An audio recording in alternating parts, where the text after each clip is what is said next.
Selamat berjumpa kembali teman-teman sekalian di channel Jendela Dharma. Kita akan melanjutkan kajian kita tentang Buddhisme dan kali ini eh, tema atau judul yang akan kita kaji adalah tentang kelahiran kembali. Istilah kelahiran kembali ini mungkin bagi teman-teman yang di luar Buddhisme ini agak jarang didengar. Tapi yang lebih sering didengar adalah istilah reinkarnasi. Nah, apakah hal ini sesuatu yang identik, yang sama secara pemaknaan antara kelahiran kembali dan reinkarnasi itu seperti apa?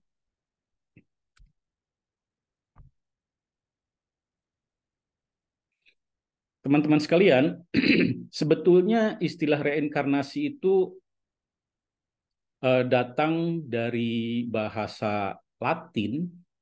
Dan ini asalnya sebetulnya dikenal bukan dari budaya, bukan hanya dari budaya India saja ya, tapi ini juga di budaya-budaya lain seperti di Amerika Latin ya, dan juga bahkan di Eropa. Jadi reinkarnasi ini berasal dari bahasa Latin yang secara harfiah artinya kembali memasuki daging atau kembali memasuki jasmani. Pemaknaannya yaitu bahwa ada batin atau jiwa atau ruh ya yang beralih mengembara memasuki tubuh jasmani dari satu kehidupan ke kehidupan yang berikutnya. Jadi jika dalam satu kehidupan kan semua menyaksikan dengan penyaksian langsung bahwa jasmani ini tidak kekal. Ketika menua sakit ya, maka jasmani ini akan dibilang mati ya. Lalu jasmani ini terurai ya. Nanti tergantung kebudayaannya, ada yang dikubur ya di bawah tanah, ada juga misalnya yang dibakar atau dengan cara yang lain. Nah, bahkan dalam beberapa budaya, teman-teman sekalian, walaupun ini jarang dibahas, ya, tapi sebetulnya dalam teks-teks budaya tertentu ya tersimpan ya bahasan-bahasan kepercayaan bahwa uh, ide reinkarnasi ini juga menggambarkan Tuhan yang menjadi sosok manusia, Tuhan yang menjadi daging, Tuhan yang menjadi jasmani. Jadi dalam beberapa teks ya, teks keagamaan tertentu, budaya tertentu, ini juga dipercaya bahwa Tuhan yang Maha Kuasa yang mencipta alam ini ya bisa bereinkarnasi ya menjadi sosok manusia. Walaupun kalau sekarang secara umum, secara publik istilah reinkarnasinya ini tidak digunakan lagi, tapi dalam teks-teks aslinya masih tersimpan bahwa uh, ruh Tuhan yang suci ya, ruh Tuhan yang suci uh, menjelma atau menjadi sosok manusia di muka bumi ini jadi seperti manusia itu disebut dengan istilah reinkarnasi ya.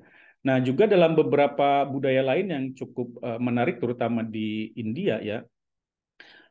Kita sering dengar ya dalam cerita-cerita apa biasanya lewat pewayangan kalau di Indonesia ya, dewa-dewa tertentu bereinkarnasi atau bahasa Jawa atau bahasa lokal kita menitis ya, menitis misalnya Dewa Wisnu menitis jadi tokoh Rama ya, tokoh Rama misalnya ya, atau para titisan-titisan dewa yang lainnya seperti ini. Nah, ini ide-ide reinkarnasi. Kadangkala memang ada sesuatu yang agak janggalnya itu bahwa mungkin ini hanya karena budaya saja ya. Uh, Reinkarnasi itu bisa terjadi misalnya pada satu sosok anak yang umurnya nanti 10 tahun ya atau 12 tahun, katakanlah 10 tahun lalu diadakan perayaan ya, diadakan karena anak ini diramalkan misalnya menjadi anak yang akan menerima reinkarnasi dari jiwa atau ruh seorang suci ya yang pernah hidup di masa lalu ya.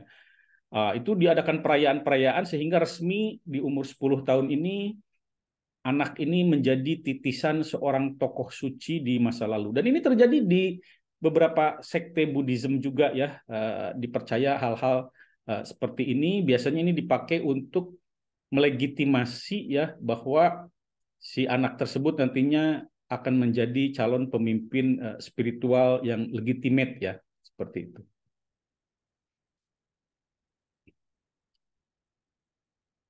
Nah ini diulang lagi ya, dalam berbagai kepercayaan budaya dan agama, walau tidak secara langsung disebut reinkarnasi, tetapi dipercayai bahwa ketika manusia mati, maka hanya jasmaninya saja yang hancur. Nah ini kan di semua agama begini ya, jasmani pasti hancur karena semua kita menyaksikan tidak ada yang tidak mati ya. Lalu jasmani itu menyatu dengan bumi ya, tetapi jiwa atau ruh manusia ya itu akan terus hidup ya, akan kekal. Jadi hanya jasmaninya saja yang hancur, jiwanya tetap hidup ya. Dan jiwanya inilah yang bertanggung jawab akan perbuatannya, akan menerima hadiah berupa pahala ya. Jadi pahala ini kalau di kita ini di Indonesia misalnya dianggap pahala ini adalah hadiah perbuatan baik. Padahal awal katanya ya pahala bisa baik bisa buruk ya, pokoknya buah pahala itu. Jadi menerima hadiah atau pahala si jiwa tadi atau menerima siksaan ya dari Tuhan ya berdasar pada amal perbuatannya dalam kehidupan sebelumnya. Jadi sebetulnya semua agama apapun ya eh, walaupun tidak diakui istilahnya reinkarnasi ya sebetulnya dalam prakteknya mengakui ya baik itu misalnya di Kristen, di Islam ya, di Hindu ya atau agama-agama lokal juga lainnya bahwa suatu proses kematian ini hanya jasmaninya saja yang hancur, jiwanya akan tetap hidup dan akan memiliki jasmani baru. Yaitu persis seperti itulah reinkarnasi ya. Konsep reinkarnasi itu persis seperti itu. Hanya mungkin kalau disebut reinkarnasi beberapa agama atau budaya nolak. Oh, bukan. Kami tidak percaya reinkarnasi ya, tapi ketika diterangkan bahwa setelah mati ya akan apa jasmaninya hancur dan jiwanya akan mendapatkan jasmani baru di kehidupan berikutnya dan menerima pahala sesuai perbuatannya. Semuanya bilang iya di semua agama, semua budaya. Ya itulah reinkarnasi seperti itu ya. Yaitu ada jiwa yang kekal ya yang tidak istilahnya tidak ikut hancur dengan jasmani ya, tapi akan mendapatkan jasmani pada fase kehidupan yang baru. Itulah reinkarnasi. Nah, teman-teman sekalian, sekarang kita bahas ya masalah reinkarnasi, masalah kelahiran kembali dalam Buddhisme. Dalam bahasa India itu ya ada istilah punabawa atau bahasa palingnya punabawa, bahasa Sanskertanya punarbawa ya. Nah, di Buddhism ya menganggap bahwa punyabawa ini konsep yang sangat berbeda dengan reinkarnasi. Tapi sesungguhnya tidak demikian juga kalau secara bahasa ya. Jadi kalau secara bahasa punyabawa atau punarbawa itu ya bisa sama dengan reinkarnasi kalau istilah harfiah bahasanya. Kenapa? Karena istilah punarbawa dan punyabawa ini bukan istilah khas yang digunakan oleh Buddhisme, tapi teman-teman kita dari yang berkepercayaan Hindu pun sama menggunakan istilah punarbawa ini ya, tapi dengan pemaknaan sama dengan reinkarnasi tadi ya. Jadi dalam banyak budaya India dipercayai ya istilah punarbawa ini sama dengan istilah dan pemaknaan reinkarnasi, yaitu ada jiwa yang sama yang kekal berpindah dalam jasmani yang baru. Jadi secara pemaknaan ya tergantung kepercayaannya, istilahnya sama punarbawa. Nah, tetapi di dalam Buddhisme punya bawa ini dimaknai lain, ya, dimaknai lain tidak sama dengan pemaknaan reinkarnasi. Ini berangkat dari penolakan Buddhisme, ya. Jadi Buddhisme menolak keberadaan jiwa atau ruh yang kekal, ruh yang selalu sama dari waktu ke waktu, ya. Ruh yang sama berpindah dari satu fase kehidupan ke kehidupan yang lain, berpindah jasmaninya saja. Nah, ini ditolak oleh Buddhisme. Jadi Buddhisme menolak konsep reinkarnasi sebetulnya, hanya walaupun disalahpahami oleh orang-orang di luar Buddhism, selalu disebut bahwa reinkarnasi ini adalah konsep dari Buddhisme. Ya, namanya juga istilah ya, karena mau menggunakan punya bawa pun misalnya, oh enggak, di Buddhisme itu punya bawa, ya punya bawa juga secara harfiah bisa disamakan dengan reinkarnasi pada akhirnya. Makanya menarik untuk mengkaji Buddhisme lebih dalam ini karena Buddhisme ini banyak disalahpahami, ya, banyak disalahpahami. Dianggap Buddhisme ini uh, memegang konsep reinkarnasi, padahal tidak. Ya. Jadi Buddhisme itu lebih melihat jiwa yang mewujud dalam kehidupan baru setelah kematian dalam satu kehidupan baru itu sebetulnya merupakan suatu kesadaran yang baru, ya, bukan sebagai perpindahan atau transmigrasi ruh, ya, bukan, ya, tapi merupakan kesadaran baru sebagai buah karma atau buah perbuatan dalam fase kehidupan baru. Ini memang tampak agak rumit ya bagi yang belum memahami ini, makanya ini menarik untuk untuk kita kaji, ya. Karena begini teman-teman, dalam reinkarnasi itu kita bayangkan saja ada ruh itu seperti jasad yang halus, ya.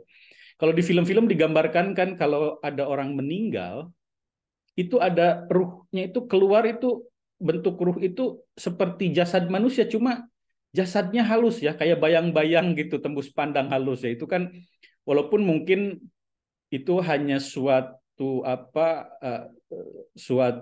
bentuk perumpamaan lah ya dalam film-film, tapi tampaknya ya seperti itulah kira-kira, ya, seperti kalau kita lihat misalnya ada hantu Casper, pernah lihat film Casper enggak ya? Hantu itu kan eh, bentuknya itu seperti bayang-bayang tembus pandangnya. Dikira-kira ruh itu kira-kira, ya. Kalau digambarkan di film-film atau bahkan di ilustrasi-ilustrasi komik buku, ya itu, seperti jasadnya, seperti jasad kasarnya, tapi ini lebih halus, tembus pandang. Jadi keadaan mental, jiwa mental, ya, tubuh jiwa itu seperti itu, dan itulah yang bertransmigrasi dari satu kehidupan ke kehidupan berikutnya. Nanti di kehidupan berikutnya dikasih lagi jiwa kasar lagi, ya. Dan jiwa tadi itulah yang mempertanggungjawabkan segala perbuatannya di masa lalu baik dan buruk. Nah, Buddhism menolak konsep-konsep seperti itu, ya. Nah, lalu bagaimana konsep kelahiran kembali atau punya bawa, ya, punya bawa ini diartikan kelahiran kembali, atau kalau saya sih lebih punya bawa itu sebetulnya bukan kelahiran kembali, ya, itu perwujudan kembali, karena nanti kita lihat perwujudan, ya, dengan kelahiran itu lain teman-teman di dalam Buddhism. Ini juga harus kita lebih akurat. Jadi di Buddhism itu ada bawa, ya, bawa itu perwujudan atau kemunculan, ya, atau manifestasi, ya, badan jasmani. Nah, kalau kelahiran itu jati, ya, jati itu lebih nanti kita lihat ketika mulai berkembangnya jasad kasar, ya, lalu membentuk organ, ya. Sedangkan kalau bawa itu lebih ke mewujudnya karakter batin, ya, karakter batin mulai mewujud, walaupun nanti ada produk sampingannya berupa jasad, tapi jasadnya masih jasad halus, nanti kita akan bahas. Nah, teman-teman sekalian, kita sudah pernah membahas ada suatu potensi karma, potensi perbuatan, ya, yaitu yang mengakumulasi oleh suatu makhluk perbuatan di masa lalu yang tidak terhingga, ya, seperti itu. Nah, ini saya ilustrasikan. Misalnya ada kehidupan N dan ada kehidupan N+1. Taruhlah kehidupan N ini kehidupan sekarang, kehidupan N+1 ini misalnya kehidupan berikutnya. Nah, ini dibatasi oleh suatu momen, garis putus-putus ini, yaitu momen kematian. Nah, dalam suatu kehidupan kan kita berbuat baik ataupun buruk. Nah, ini akan terakumulasi terus menyumbang karma, menyumbang potensi perbuatan ya. Nah, potensi perbuatan ini juga ini bisa ada panah berbuah di masa kini ya, panah ke bawah, dan bahkan proses kematian pun, momen kematian pun itu dianggap sebagai buah karma. Jadi momen kematian itu buah karma, buah kehidupan ya. Buah perbuatan, maaf, buah perbuatan ya, buah karma. Nah, lalu nanti akan muncul kehidupan baru setelah kematian di kehidupan N+1, dan dia kembali berbuat ya, banyak perbuatan-perbuatan menghasilkan karma atau potensi perbuatan, dan juga kembali akan banyak buah-buah karma yang akan dinikmati, dialami di kehidupan berikutnya. Ini konsep dasarnya dulu seperti ini. Nah, sekarang kan masalahnya ini bagaimana sebetulnya keterjadian di batas momen kematian ini, yaitu di kehidupan N meninggal, lalu muncul suatu kehidupan baru di kehidupan N+1. Memang di Buddhisme ini agak rumit ya, bahkan di kalangan Buddhisme pun ini banyak berbeda pendapat. Contohnya tadi masalah bawa dengan jati ya. Nah, teman-teman sekalian, ini saya berusaha bikin bagan untuk memperjelas ya teman-teman sekalian. Jadi di sini ada suatu momentum kematian, ya ada momentum kematian. Ini saya batasi bagan ini dengan garis hitam ini, ya, dengan garis hitam ini. Untuk menggambarkan ini kehidupan sebelumnya dan ini kehidupan baru, ya. Nah, di sini terjadi proses punya bawa tadi, yaitu saya menggunakan penjelmaan kembali atau perwujudan kembali, tidak menggunakan istilah kelahiran kembali, karena bagi saya setelah saya kaji Buddhism, proses kelahiran kembali itu lain lagi. Ini masalah penerjemahan sebetulnya, ya. Jadi punya bawa itu suka disebut kelahiran kembali ya. Kalau saya kelahiran kembali itu di proses jati nanti. Jadi ada dua proses sebetulnya yang agak berdekatan ya. Nah, pada proses momentum kematian ini adalah juga buah perbuatan, buah karma momentum kematian. Artinya karma menentukan seseorang sampai sini waktu kehidupannya, meninggal, lalu langsung prosesnya itu langsung ya. Dia akan mewujud kembali, penjelmaan kembali berupa kesadaran. Ini kesadaran yang elementar ya. Belum, jadi tergantung nanti makhluknya, apalagi kalau makhluknya misalnya ditentukan berdasarkan potensi perbuatannya, makhluk yang meninggal ini misalnya akan terlahir kembali atau akan menjelma kembali misalnya di alam manusia, ya. Jadi kan perbuatan makhluk itu lain-lain ya. Nanti ada yang lahir setelah kematian ini di alam neraka, di alam surga, di alam manusia, di alam binatang ya. Nah, misalnya momentum kematian, lalu karena amal perbuatannya dia taruhlah terlahir di alam manusia. Ya, bukan diciptakan oleh Tuhan, oleh dewa ataupun apa yang dipercayai sebagai kekuatan ekstra di luar sana, tapi karena kekuatan perbuatannya. Ya, secara alamiah, misalnya dia amalannya cukup baik di masa lalu, maka setelah momentum kematian muncul kesadaran baru sebagai kematangan karma, ya, matang menjadi kesadaran baru. Bagi yang agak masih bingung ya, bayangkan sajalah ya, kematangan karma ini menjadi kesadaran penjelmaan baru sebagai seperti tetesan air yang menetes baru ya. Jadi tap gitu ya, ada air menetes, itu kesadaran penjelmaan baru muncul sebagai buah perbuatan. Ini disebut punya bawa penjelmaan kembali ya. Nah, sebagai manusia ini kesadaran ini belum membentuk manusia secara utuh ya, ini kesadaran pertama yang muncul ya sebagai buah dari perbuatan. Nah, kesadaran penjelmaan yang muncul baru ini seperti tetesan air tadi itu ya, itu akan mempunyai produk sampingan. Produk sampingannya itu berupa produk jasmani, yaitu disebut bahasa palinya kama jarupa. Kama jarupa ini artinya adalah jasmani halus ya, yang sangat halus ya, yang diproduksi juga oleh karma. Jadi diproduksi oleh perbuatan. Jadi ketika setelah meninggal, lalu orang itu secara kekuatan perbuatannya terlahir di alam manusia, ya, itu dua hal muncul. Yang paling utama muncul kesadaran baru, tadi seperti tetesan air yang baru, lalu juga dia memproduksi suatu bentuk jasmani yang sangat halus, ya, sebagai juga sama sebagai buah perbuatannya. Nah, nanti ini akan sangat menentukan ya buah karma jasmani ini sebagai karakter jasmani yang dia bawa dari perbuatan, dari karma. Sedangkan kesadaran yang muncul ini adalah karakter asli ya dari potensi perbuatan. Jadi ketika suatu makhluk setelah mati muncul kembali, taruhlah jadi manusia, dia membawa dua karakter penting yang karakter basis, karakter dasar, karakter bawaan karma, atau karakter bawaan buah perbuatan, yaitu tipe kesadarannya. Nah, ini nanti apakah kesadaran ini kesadaran yang bagus sekali, bersih, orangnya nantinya cerdas ya, misalnya orangnya pinter, atau orangnya bodoh di sini ya, atau orangnya penuh nafsu, atau orangnya penuh berjiwa kemarahan. Ini sudah terbawa karakternya di kesadaran penjelmaan baru ini ya. Juga produk jasmani halusnya sudah membawa kira-kira dia itu bisa misalnya ya membawa bawaan ya, taruhlah dia bakal ganteng, bakal cantik, atau bakal cacat ya, atau bakal sakit, sebetulnya sudah dibawa dari bawaan buah perbuatan yang berbentuk produk jasmani yang sangat halus. Nah, ini teman-teman sekalian, kalau dia memang bentuknya akan terlahir menjadi manusia, proses ini bisa sangat cepat ya.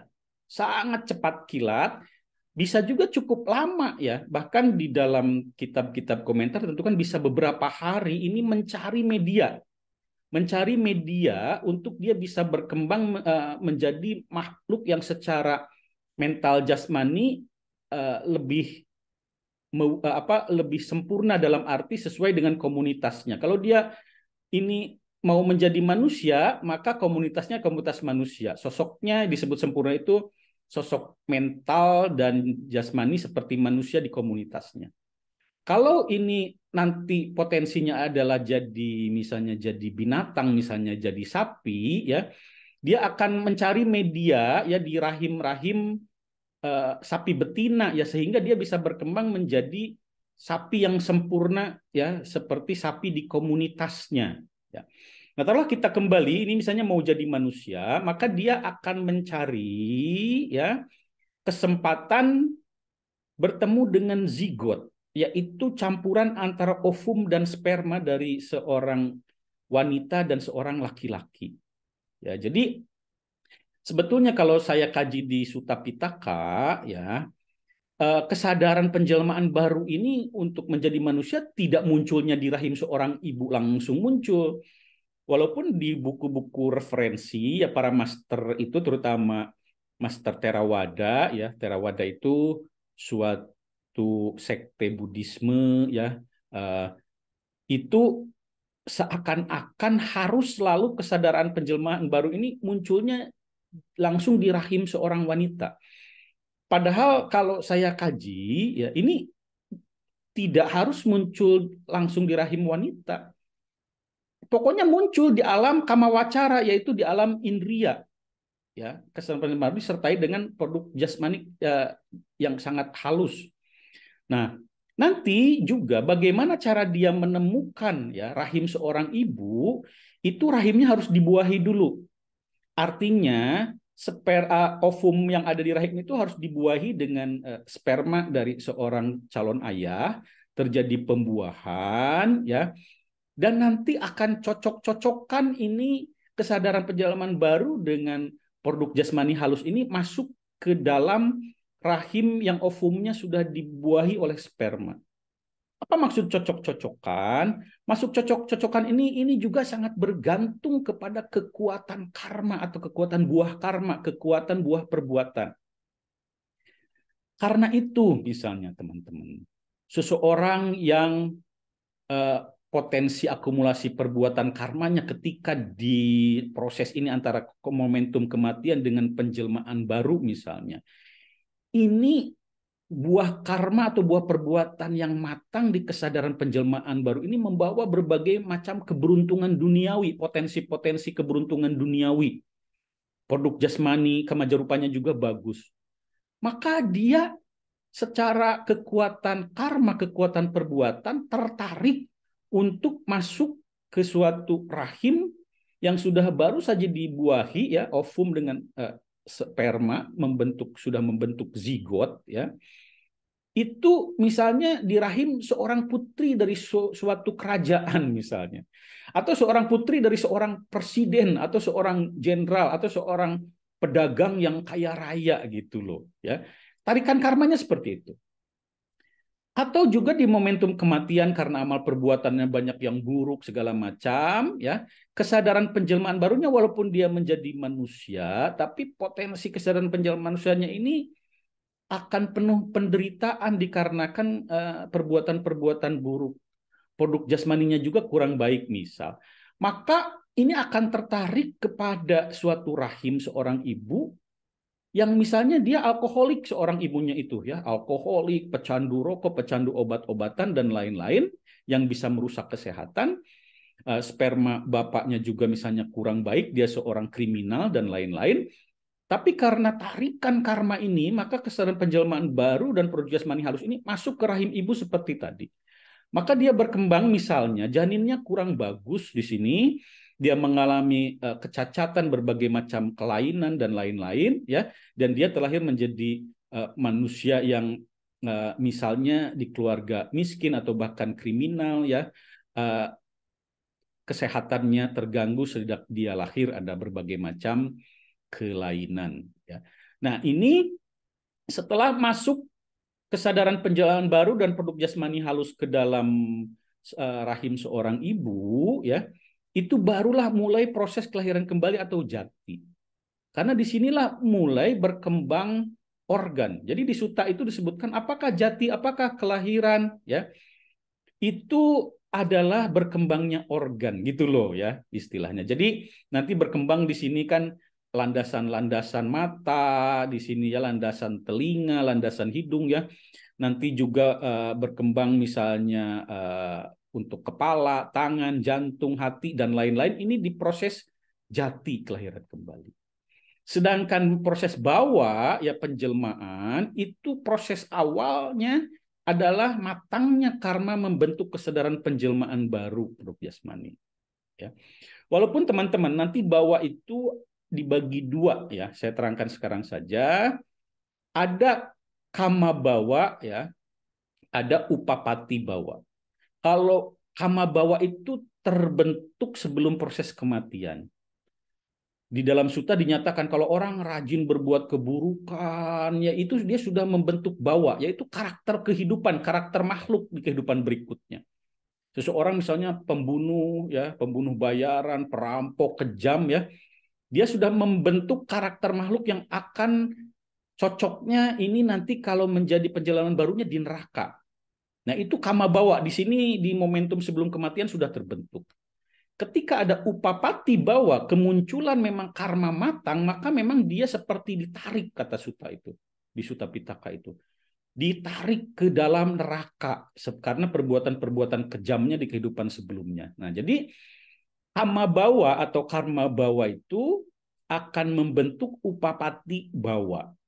Ya, kalau karma bawa ini karakter-karakter yang memang sebelum kematian, punya bawa itu memang setelah membentuk menjadi makhluk bawa ini menjadi upapati bawa ya seperti itu.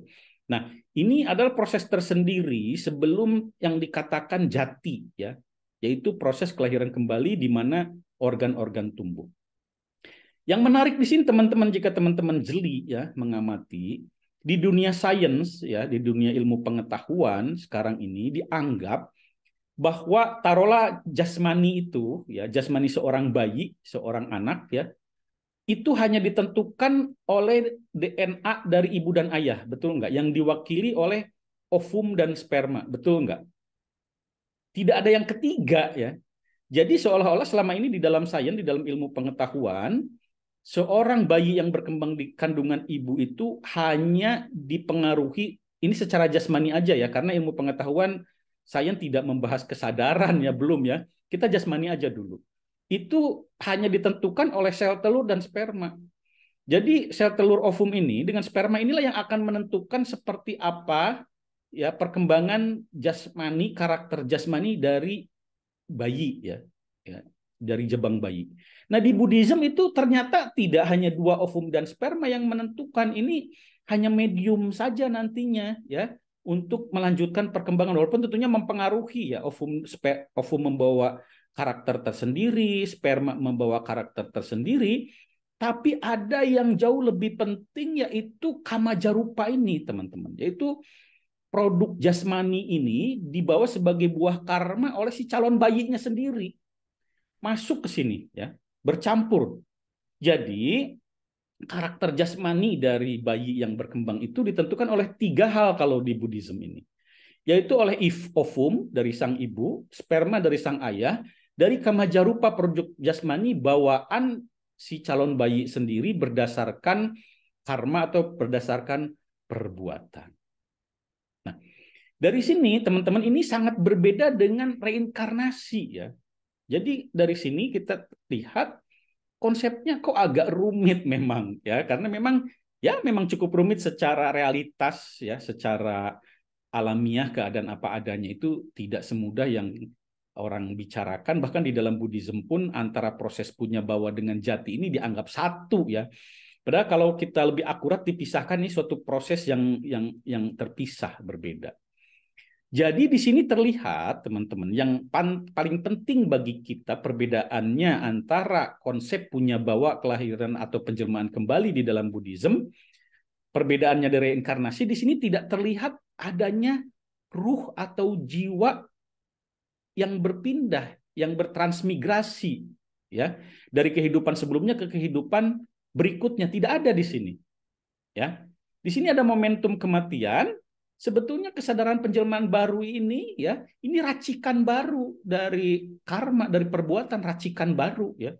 Walaupun racikan baru dari karakter-karakter kesadaran kembali yang muncul ini memang sangat dipengaruhi ya oleh perbuatan-perbuatan di momen-momen yang terdekat di kehidupan sebelumnya, tentunya akan sangat ikut menentukan. Tapi karma atau perbuatan yang matang menjadi racikan ya, menjadi komponen-komponen karakter kesan penjelmaan baru ini ditentukan sangat kompleks. Ini di sini akan ikut juga berbagai macam hasil perbuatan di masa-masa lampau yang dekat dan jauh ya. Dan ini tidak bisa kita perkirakan, hanya seorang Buddha yang bisa tahu bagaimana sih racikan ini bisa terjadi, seperti apa prosesnya. Itu di luar kemampuan kita. Hanya seorang Buddha yang bisa melihat secara akurat kenapa di kesadaran penjelmaan baru ini orang ini misalnya menjadi jenius, menjadi pintar, menjadi bodoh, lalu produk jasmaninya sehat, ada yang cacat. Kok ada sih bayi yang terlahir cacat misalnya ya. Nah, ini disebabkan oleh dari akumulasi perbuatan-perbuatannya di masa lalu ya. Produk jasmani kamajarupanya memang membawa bawaan cacat, dan apalagi nanti juga di sini tidak akan jauh ya, karena saling tarik menarik ya antara jenis kamajarupa ini akan masuk ke dalam ovum dan sperma ya, yang deket-deket sifatnya.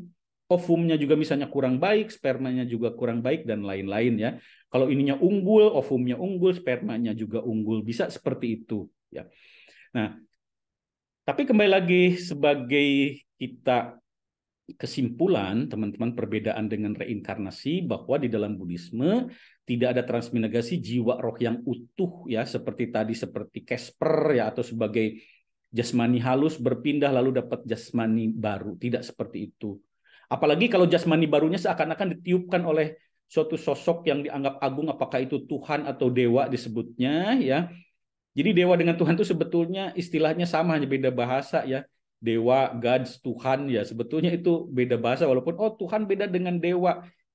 Ya itu konsep orang zaman sekarang inginnya sih seperti itu, beda ya silahkan ya. Tapi dahulu dalam perkembangannya ya itu juga ya, hanya berbeda berbeda bahasa saja ya, seperti itu, dan nantinya mungkin ada pemaknaan bergeser di berbagai macam budaya. Jadi tidak ada produk jasmani utuh yang nanti ada ruh ditiupkan ya ke dalam jasmani utuh itu, ke dalam seorang bayi misalnya ketika umur berapa di dalam kandungan ibu ada ruh ditiupkan misalnya seperti itu ya.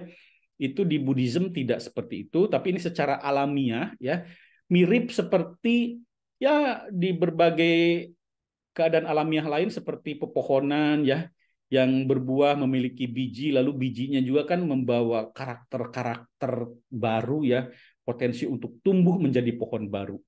Jadi di Buddhism makhluk-makhluk baik manusia, para dewa, binatang, setan, makhluk neraka sampai makhluk agung di alam-alam Brahma mirip seperti ini ya prosesnya.